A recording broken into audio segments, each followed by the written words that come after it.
స్వాతిని తెచ్చి నెత్తిన పెడతావు, సగం దేహం ఇస్తానంటావు, స్వాతిని తెచ్చి నెత్తిన పెడతావు, గట్టిగా అడిగాడని పొట్టలోనే కూర్చుంటావు. ఏం గొప్ప నీదేం గొప్ప, ఏం గొప్ప ఏం గొప్ప ఏం గొప్పరో నీదేం గొప్ప ఏం గొప్ప ఏం గొప్పరో. జంతు చర్మం వేసుకుంటావు జన్నలాగా తిరుగుతుంటావు, జంతు చర్మం వేసుకుంటావు జన్నలాగా తిరుగుతుంటావు, జర్రనిన్ను పొగిడితే జబర్దస్త్ వరాలిస్తావు. ఏం గొప్ప నీదేం గొప్ప, ఏం గొప్ప ఏం గొప్ప ఏం గొప్పరో నీదేం గొప్ప ఏం గొప్ప ఏం గొప్పరో.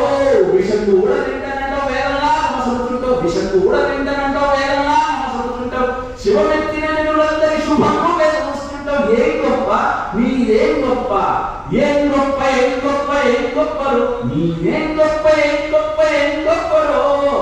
ఈ అర్థం వచ్చినట్టు మా వీరుడు మర్యాద లేని వాడు అంటూ శివుని బాగా దూషిస్తాడు. ఇది భృంగి తట్టుకోలేక శపిస్తాడు.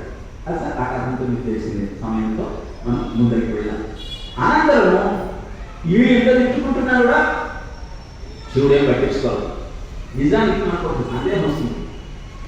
నిజానికి దక్షుడు వచ్చినప్పుడు ఆయన అల్లుడైన శివుడు లేచి నిలబడి నమస్కారం చేయాలి.